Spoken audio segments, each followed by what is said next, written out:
Welcome to our third class in our discussion about the basics of photography. And today our class is specially titled The Making of Great Photographs. I'm Philip Akoji, your teacher, and I would want to encourage you to finish these classes and ensure you get every information you need in basic photography so you can be ready to enroll for our advanced classes. And feel free to visit any of our studios whenever you are within Abuja, Nigeria, or any part of the world where our photo studios are located. So shall we dive right into the class? The very first thing we'll be discussing today is composition. Composition is simply, according to the dictionary, composition is simply the way in which something is put together or is arranged. Composition is one of the scientific processes of photography, as it requires careful observation, hypothesis, and experiment. If you remember, in our very first class, we mentioned that photography is the art and science of capturing light. Now, this is where you put the science into practice. You need to first analyze. You need to first look at the scene where you want to snap the photograph. If you're snapping someone, you need to look at the background. You need to look at the props and ensure that you arrange them. You put them together in a way that will look artistic, that will be appealing to the eye, that will also convey the very essence, the very reason why you are snapping the person you are snapping. So because it is a science, it is also an art. The art of arranging all of this to produce a beautiful image also makes it an art. Okay, now you observe the environment, you try to put together all the things, arrange them together to so the process of doing all of those observation and analysis and experimenting is the sciences. However, you also need to be artistic in your approach so that the final composition that you will photograph will not just be a regular awkward composition, but it will look artistically appealing to the eye, ensuring that the very purpose for which you did the arrangement is achieved. That is also the artistic part of composition. Now, we cannot really, because it is an art and a science, we can't say there is a specific rule. Okay, there is no general rule to achieving great composition. However, we can simply bring up a simple rule, and the simple rule could be ensuring that all elements within the frame are balanced in an artistic manner that is appealing to the eye. Ensure that there is balance and that it is artistic, and thirdly, that these elements are the composition achieves the very purpose, the very essence for which you are taking that photograph. Now, there are elements of composition. There are things that make up composition. These are the very components of your photographs. They, when you organize them correctly, you get a beautiful picture, and when they are not organized, you get awkward and unappealing images. The first element of composition is points. These could be different, it could be from the background, it could be chairs, it could be your props, it could be your lights, several things actually can become points within a photograph. So these very points, like I said, you need to arrange them in a beautiful way so you can have a beautiful end product. We have lines. Lines photographically are anything that connects 2 points or 2 parts of a photograph, and these lines usually stretch across your composition. Okay, they usually stretch across. They could be abstract lines, they could be visible lines. Beautiful examples of lines could be the horizon. If you're snapping a landscape, it could be the horizon. It could also be the lines that are formed by the cloud. Okay, these are example of lines. Points, example of points could be buildings that you take at a very far distance that will just appear as simple points. They could be points on your subject, maybe dazzling buttons or whatever that might be on the body of your subjects. If it's somebody you're snapping, there could be points on your background, splashes, and all of that. Okay, these are points. Another element of composition is shapes. Shapes can be anything from subject, prop, table, the smiling faces of your subject, their eyes, and everything that actually forms a shape. This shape could be hexagonal, diagonal, irregular, any kind of shape. These are shapes, okay? And you should also ensure that there is a balance, there is symmetry, they are complementing, and it produces the very essence for which the image is taken. Textures of the object plays an important role in determining its emotional impact as well as the amount of attention it draws. Brighter textures attract more attention. Darker textures do not attract much attention. So you should ensure that you emphasize important textures and de-emphasize unimportant ones, so you can actually push or guide your viewer to the very essence of the image. Colors. When you are composing your photos, recognize the colors contained within and try to use their strength to your advantage. Now, when you are snapping, you have to look out for complementary colors, you have to look out for odd colors, you have to look out for colors that are not appealing and de-emphasize them, and look out for complementary colors and emphasize them. Okay, let's go forward. We have the tone. Tone can refer to the hues and intensity of colors. It also relates to the brightness and darkness of an image, as well as its contrast. Brighter regions of a photo attract the eye, so also those with high contrast. So you use this principle of tone to direct the eye of the viewers of the very particular image you are viewing. Next, we want to talk about the making of great composition. But before we come to the making of great composition, I want to summarize that these very components, these very elements of composition, you cannot really isolate them individually. You have to play along with all of them, because, for example, they are abstract lines, they are abstract shapes. So you want to ensure that you play along with all these elements and ensure that you arrange them in a very beautiful way that is artistic, that is complementing, that ensures that the essence for which the image you are shooting is achieved, and also that they are balanced within your frame. So the making of a great photograph. The making of a great photograph involves building beautiful relationships between the various elements of composition stated earlier. These elements, we've stated them, their points, their shapes, their lines, and all of that. You have to ensure that you build a beautiful relationship among them or between them within your frame. It requires practice and mastery. It also requires training your eyes for that which is artistic and appealing to your clients and prospects, or the very reason for which you are taking a photograph. Now, one of the relationship between points or shapes or any other elements of composition is distance. Distance is the simplest relationship between elements of composition. It is if some of your subjects are too close together.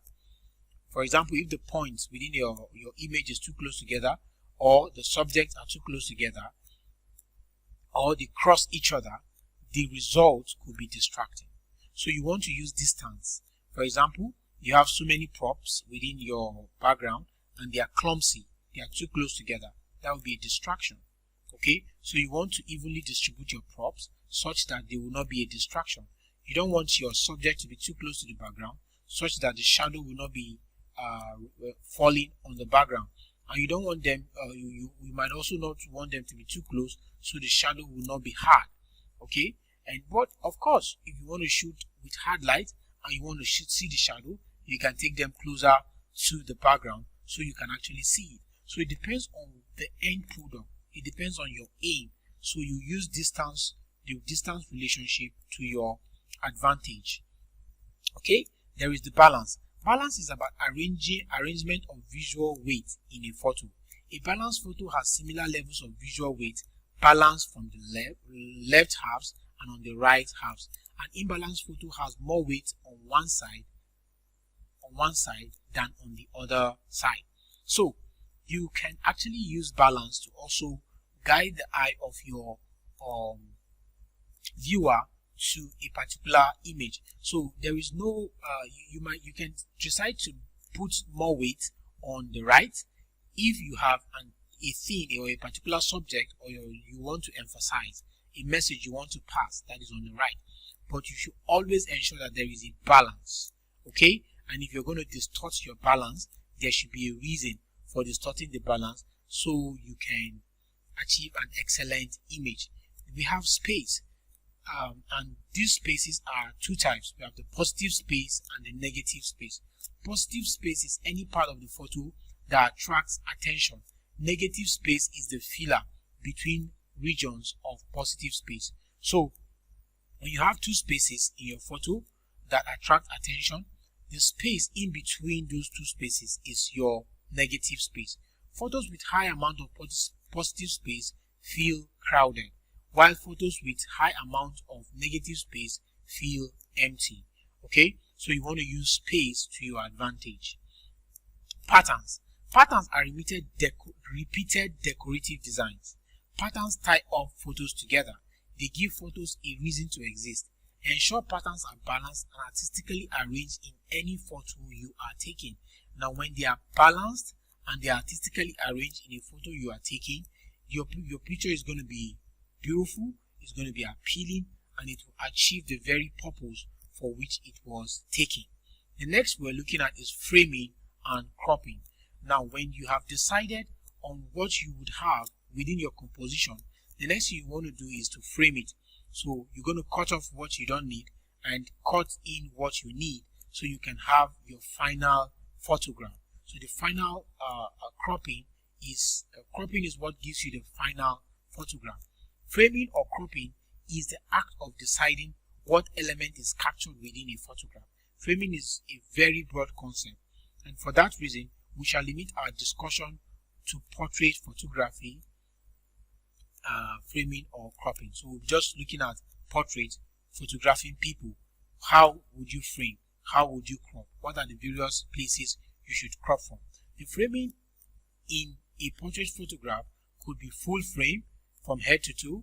It could be a full shot from head to toe. It could be a half shot from head to the knees. It could be a close-up shot from the head to the chest. It could be an extreme close-up or what have you. So we'll be looking at an illustration of this very different kind of framing heights. So we have the extreme close-up, which is usually from the head to around the neck, just below the jaw. We have the medium close-up, which is to the neck. We have the full close-up, which is to the shoulders, okay, to the top of the shoulders. We have the wide close-up, which is a little below the shoulders. We have the close shot, which is around the armpits. We have the medium close shot, which is just above the waist. We have the medium shot below the waist. We have the medium full shot, which is around the knee, and we have the full shot, which is from the head to the toe. Okay, so you want to consider all of this. However, when you are snapping people, there are spots that you don't want to cut them, you don't want to crop them at. When you crop them at those spots, they will look awkward. Okay, the image will look as though the person is amputated or very, very awkward. It's not going to look appealing, visually appealing. So let's look at example of that. Okay, now we have this image, and you can see the green lines show appropriate spots where you can actually crop or frame, and the red lines show inappropriate spots where you shouldn't crop or frame. Okay, so look at this. When you crop around this very spot, it's going to look as though this person have no ears. Okay, it's going to look handicapped. And when you crop around this spot, it's going to look as though the person is amputated.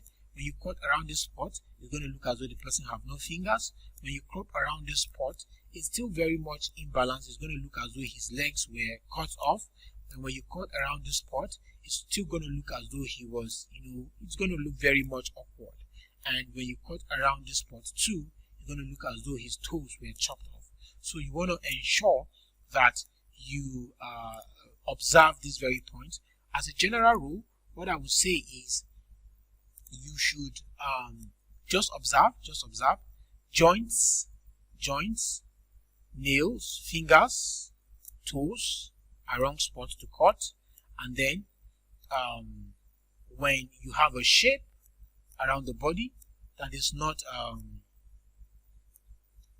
that is actually going out, okay, you see the shape going out, these are good spots to cut, and then to crop. And when you have a shape going in, it is not a very good spot to crop, so you want to consider that. Now we give credit to Rudy Kotzka, who is the one that actually produced this image. So shall we proceed now? Next thing we want to look at is studio photography lighting. So we're going to look at this in a more in-depth practical when you enroll for our master classes.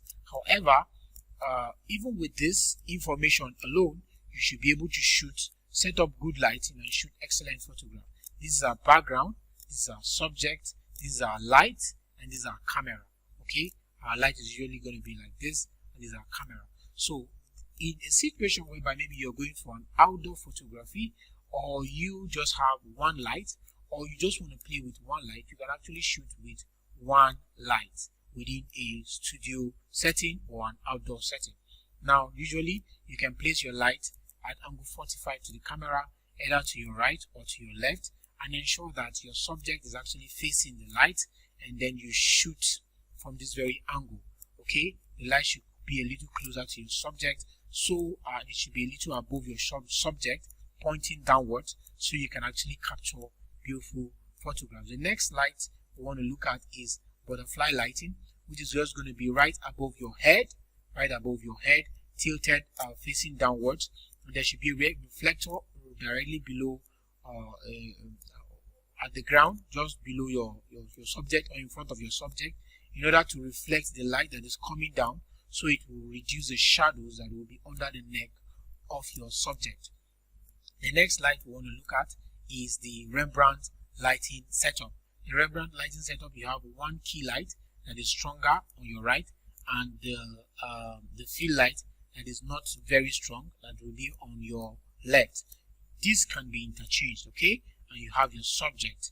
Now the next lighting setup we want to look at is the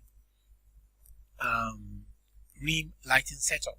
Now usually you enjoy this kind of lighting setup where your subject is actually facing this angle or this angle. Okay, you can actually use this lighting setup also on this angle. When your subject is actually facing one side and you want to get a beautiful lighting setup, and you want to get a hard light coming from the back, from the side, actually you get this kind of beautiful setup. Now for this very setup, we have the hair light, we have the background light, we have the key light, and the field light. Okay, so I want you to take your time, go experiment all this and see what you can get out of it. Then we have the split lighting setup.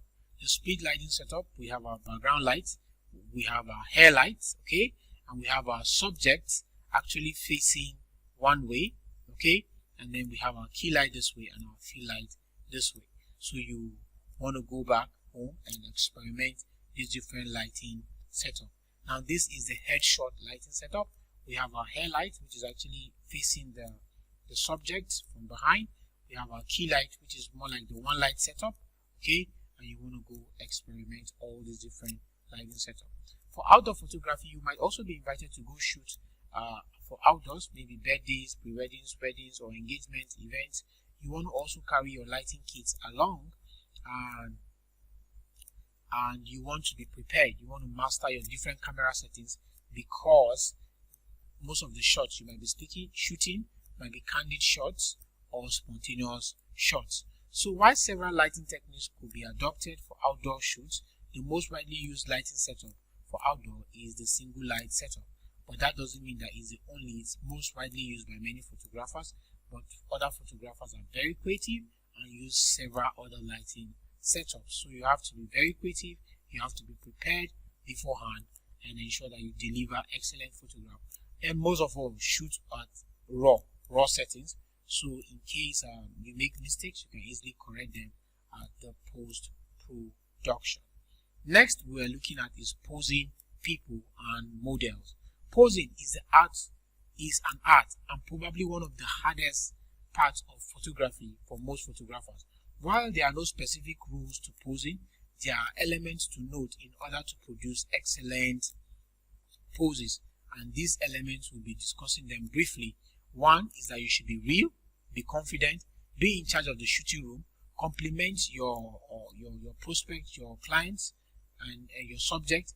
Ensure that you compliment their shoes, their makeups, their hairstyles, and be real with your compliments. Don't fake it, so that they can really appreciate what you're doing, and make them feel relaxed, make them feel comfortable, and engage with them in beautiful conversation so that they'll be more relaxed and comfortable. This will make them free to display the various poses they've had in mind. Okay? Number 2, you want to ensure you direct them and modify their poses to bring out what you desire. Now, when you direct your prospect or you direct your subject, it gives them confidence in you. They believe in you, they trust in you. So you have to be in charge of the shooting room. Directing and appreciating their poses with beautiful, flattering words will make them build trust and confidence in you. Now, say beautiful words and encouraging words to your subjects while you're snapping them. Now, this will help you and help them as well. Ensure all their spines are straight. There are 3 spines: the cervical spine, the thoracic spine, and the lumbar spine. Whenever you're shooting, ensure that the spines are straight, so you can actually have a better, elegant posture. Shift their body weight to behind, either behind to the back foot or to the back buttock when they are sitting. If they are standing, let their weight be at the back leg. If they are sitting, let their weight be at the back buttocks. That will give you a more balanced posture. Okay. Number 6, avoid creation of angle 90 or angle 180 shapes with their joints, their ankle joints, their knee joints, their wrist joints. Ensure you avoid this angle 90 or angle 180. When people joints are angle 90 or angle 180, angle 90 makes them look very strong. Angle 180 makes them look childish. So you want to avoid that. However, you can use angle 90 joints in fashion photography. That's because the awkward nature of the posture will attract viewers to look at the dress. Okay, and that is the essence of using it in product photography, like fashion photography. Tilting the head. One thing you should observe is that if the subject tilts the head towards his or her higher shoulder, the subject will appear feminine. So you want to avoid giving such tilts to males. Okay, if the subject tilts the head towards the lower shoulder, this subject will appear masculine. So you want to give more of this tilt to males. Okay. Now, number 8, when the collarbone, the chin, and the eyes are facing the camera, your subject looks strong. They even look tougher when their head is straight. So if you want to give a stronger pose, you want to play with these 3 elements: the chin, the eyes, and the collarbone. You can also play with these 3 elements to get different postures and emotions. Number 9, ensure you create gaps with lower backs and elbows. Now, when you are posing a subject, don't allow their arms to be directly on their body without gaps. Create gaps by either making them to put their arms akimbo or making them to do different postures. And also their elbows, you want to do that. Their lower back, when they are leaning on the wall or leaning on anything, even while they are seated, make sure you get a gap with their lower back. Okay. Now for ladies, it makes them look even much more sexier as their lower back is curved. Pose the hands and the arms to look comfortable. This can be achieved by placing it on the lap, the waist, the hair, or on a prop that you can provide. Alright, number 11, style the hands and the fingers and ensure their origin and destination is visible in a photograph. Some persons will look amputated when the origin and destination of the hand is not visible. Whenever you are snapping someone and maybe he's holding another person, ensure that the origin of the hand is visible and the destination of the hand is visible, it gives that completeness. And when it is not there, it will look as though the person is amputated. And that will be the end of our discussion for this very class. I have an assignment for you. You should go look for this book by Roberto. It's titled Picture Perfect Posing, Practicing the Act of Posing for Portrait Photographers and Models. Ensure you consume that book and understand in-depth principles of posing models and people. Okay, number 2, illustrate with examples of images you have taken the effects of varying aperture and shutter speed on depth of field of these images you've taken. Use different aperture. Okay, if you have low light lenses, you can even go as low as 1.2 f-stops, and of course use varying speed. Try the experiment. That will give you understanding of how the aperture and the speed actually work together. And number 3 question I have is produce 3 studio shots that are full shots, half shots, and close-up shots with 3 different lighting setups while emphasizing your mastery of the manual exposure, composition, and framing.